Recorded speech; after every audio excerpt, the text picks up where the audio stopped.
Block block block block দিয়ে ঘর তৈরি কি উপকার। এই ঘরটি দেখতে পারতেছেন যে ঘরটি তৈরি হচ্ছে ব্লক দিয়ে। তো আমি ভিডিওটা অনেক বড় হয়ে যাবে, তারপর দেখতে থাকুন। ব্লকের ফিনিশিংটা দেখুন।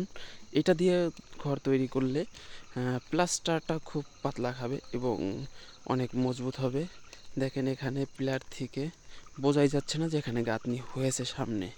একদম ফিনিশিং, ক্লিয়ার ফিনিশিং। আপনারা যদি ব্লক দিয়ে ঘর তৈরি করতে চান অবশ্যই এই ভিডিওটি দেখবেন, সব ডিটেলসে বুঝে যাবেন যে আসলে ব্লক দিয়ে ঘর তৈরি করার সুবিধা অসুবিধা কী। ব্লক দিয়ে যদি ঘর তৈরি করেন আপনারা, তাহলে আপনারা দেখতে পারবেন যে গরমের দিনে আপনাদের ঘর অনেক কুল থাকবে এবং শীতের দিনে আপনাদের ঘর গরম থাকবে।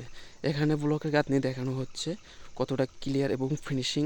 এটা পুরো স্পিড লেভেলে থাকবে এবং ব্লক দিয়ে ঘর তৈরি করলে আপনাদের ইটের খরচাটাও খুব কম পড়বে এবং বালু সিমেন্ট এর খরচাটা অনেক অনেক অর্ধেক, ইটের চেয়ে অর্ধেক কম পড়বে। আপনারা ঘরটি দেখতে পারতেছেন যে এত বড় ঘরটি আমরা ব্লক দিয়ে তৈরি করতেছি। এই যে ব্লকটি রয়েছে লম্বায় রয়েছে 15 ইঞ্চি এবং পাশে রয়েছে 5 ইঞ্চি এবং উপরের দিকে রয়েছে 8 ইঞ্চি।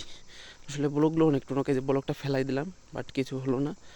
এই ব্লকগুলো দিয়ে ঘর তৈরি করলে আপনারা অনেক পদের উপকার পাবেন এবং ঘরের সৌন্দর্য। এটা হচ্ছে বিদেশি স্টাইলের ঘর। এই যে ব্লক গাঁথা হচ্ছে, ব্লক গাঁথাটা খুব সহজ এবং খুব তাড়াতাড়ি কাজ অজ্ঞায়।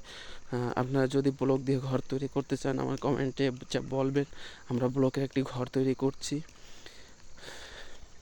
মালিকের সাথে কথা বলে দেখলাম যে মালিক বলতেছে যে আমি ইটের দর এবং ইটের একটি হিসাব নিয়েছি।